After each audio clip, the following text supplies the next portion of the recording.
Стресот, современиот начин на живот и брзото темпо причинија кардиоваскуларните заболувања да го земаат својот замав. Истите ја спуштија границата на лица со потенцијален ризик од срцев удар од старосна категорија над 65 на старосна категорија над 40 години. Алармантни се податоците кои Институтот за јавно здравје ги соопшти уште за во 2014 година, кога 11.270 лица починале од кардиоваскуларни заболувања, а најмалку секој втор во Македонија починува од срцева болест. Со цел да се влезе во трак на навременото дијагностицирање на срцевите заболувања, представена е иновацијата подржана од Фондот за иновации, вештачка интелигенција која ќе им помага на кардиолозите во дијагностицирање на кардиоваскуларните заболувања.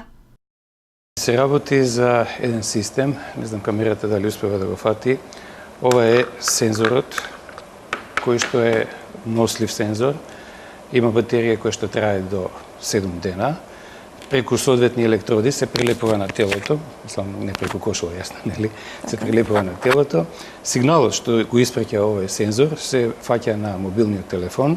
На мобилниот телефон може да се следи работата на срцето, односно ЕКГ-то, и преку мобилниот телефон се испраќа на серверот во облак, односно клауд системот, како што го нарекуваме ние.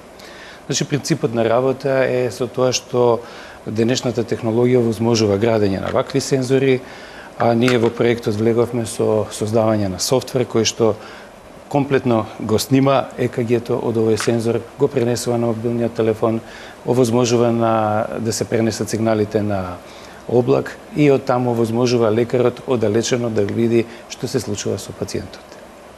Софтверот од доменот на вештачка интелигенција само помага во дијагностицирањето, а во светот денес постојат многу вакви софтвери за помош, истакнува професор доктор Гушев.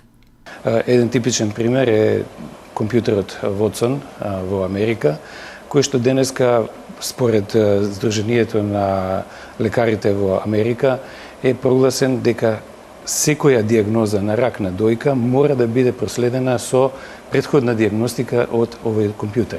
Така да вештачката интелигенција во тој поглед оди во навистина големи правци, голем замев, и она што нам тука во конкретниот проект ние во дијагностицирањето, во предизвикувањето во создавањето на софтвер кој што ќе може да ги следи оние срцеви удари, да го следи ЕКГ-то, да открие одредени аритмии што се појавуваат кај срцето, па дури и срцев удар.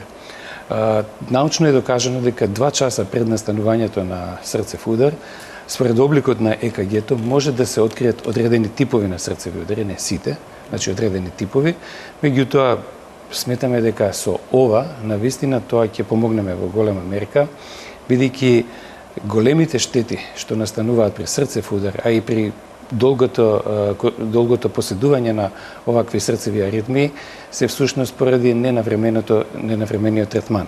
Овој систем ќе им помогне на лекарите благовремено да ги дијагностицираат заболувањата на срце, но и на оние кои го поседуваат уредот, да ги спречат оние трајни последици што би настанале доколку не се интервенира навремено.